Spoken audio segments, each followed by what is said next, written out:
En junio del año 2014, Peña Nieto viajaría al Vaticano con su esposa e hijos para reunirse con el Papa Francisco, al cual le haría la invitación para visitar nuestro país.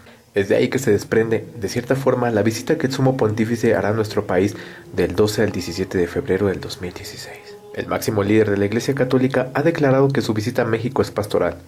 De la misma manera, el nuncio apostólico en México, Christopher Pierre, aseguró que el Papa Francisco no viene a México a solucionar los problemas de violencia, pobreza, corrupción y narcotráfico, y tampoco a interferir en política, puesto que su visita al país es principalmente pastoral. A raíz de todo esto se me vienen a la mente varias preguntas, como ¿por qué si la visita del Papa es principalmente pastoral, los primeros actos en su agenda llegando al país son ser recibido por Peña Nieto e integrantes de su gabinete, junto con autoridades religiosas, todos en conjunto? ¿Por qué la ceremonia de bienvenida es en Palacio Nacional y no en una sede católica? ¿Por qué el acto de bienvenida estará a cargo de Peña Nieto y no de un alto jerarca de la iglesia? ¿Por qué parte de sus primeros actos dentro de su visita pastoral serán recibir las llaves de la Ciudad de México de manos de Miguel Ángel Mancera, y posteriormente sostener un breve encuentro con funcionarios y legisladores? ¿Y lo pastoral pasa a segundo plano? Una posible respuesta, inclusive ya manejada por autoridades religiosas, es que el Papa también es un jefe de Estado.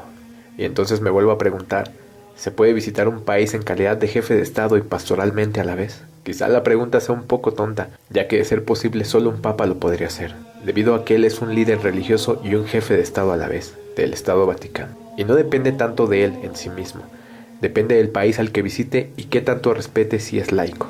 México se supone que cuenta con un Estado laico, aunque a partir de 1992, cuando México y el Vaticano restablecieron relaciones, la Iglesia Católica de cierta forma obtuvo varios logros. Se reformaron los artículos 130, 27, 24, 5 y 3 de nuestra Constitución. El artículo 130 reconocía que la mayoría de los mexicanos eran creyentes, y fue así como se le dio personalidad jurídica no a las iglesias, pero sí a las asociaciones religiosas. El artículo 27 se reformó para permitir que las asociaciones religiosas pudieran poseer o administrar bienes raíces, aquellos indispensables para su culto. El artículo 24 para permitir celebrar actos religiosos públicos fuera de los templos.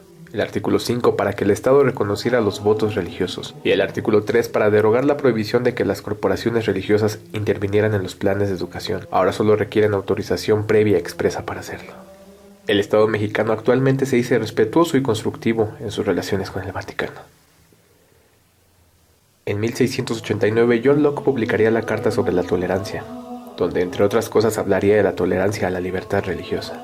Y aunque nos suene muy recóndito 1689, si uno lee la carta de Locke, parece que fue escrita ayer, pues describe muchas situaciones actuales. Locke nos diría: es necesario distinguir la esfera del gobierno civil de la esfera de la religión y establecer los límites necesarios entre una y otra. ¿Y por qué Locke señalaba esto? Bueno, porque en aquellos tiempos Locke miraba cómo la Iglesia intentaba ejercer tareas exclusivas del Estado, como ejercer la coerción y la jurisdicción de un gobernante. El gobierno mexicano no pierde el tiempo para colgarse de la visita del Papa Francisco, olvidando su laicidad, gastando dinero público para propaganda referente a la visita del líder religioso, poniendo al Estado Mayor Presidencial para dar seguridad a los eventos y al Sumo Pontífice, pero sobre todo buscando reflectores para que a vista de los feligreses el gobierno les sea de su agrado. ¿Cuál es la finalidad de la visita del Papa? Sin lugar a duda, tarde o temprano Francisco tendría que visitar nuestro país, el segundo con más católicos. Pero ¿cuál es la finalidad? ¿Solucionar los problemas no lo es? Ya lo dijo Christopher Pierre. ¿Dar un mensaje de paz? Bueno, eso todos los papas que han visitado nuestro país lo han hecho. Es interesante ver que Francisco visitará zonas indígenas de Chiapas, Ciudad Juárez con sus feminicidios, Michoacán con sus autodefensas, aunque se le olvida Veracruz, Guerrero y Morelos, azotadas terriblemente por la violencia. Dentro de su visita pastoral estará con reos, migrantes, niños hospitalizados, pero no se reunirá con víctimas de abuso sexual cometidos por miembros de la Iglesia Católica. No se reunirá con familiares de desaparecidos, y tampoco con los padres de los 43 normalistas de Ayotzinapa. Sin menospreciar, considero que el tema indígena y migrante es un tema de protocolo.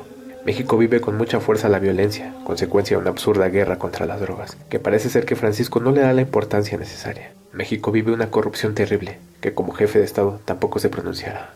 Para los feligreses católicos sin duda es un acto importante e histórico, el cual merece respeto. Lo cuestionable es el comportamiento del Estado mexicano. Es curioso observar cómo el gobierno federal se cobija en la visita del Papa, derivado de su impopularidad, aunque la Iglesia Católica también vive una crisis de credibilidad derivada de las denuncias de pederastía ocurridos durante el papado de Ratzinger. el Papa Francisco tiene la oportunidad de actuar como un líder religioso más que como un jefe de Estado. Dirigir un mensaje crítico ante la situación actual del país.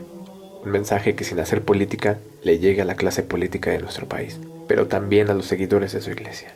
Es evidente que él no puede cambiar del todo la situación del país, pero en su calidad de líder religioso puede dejar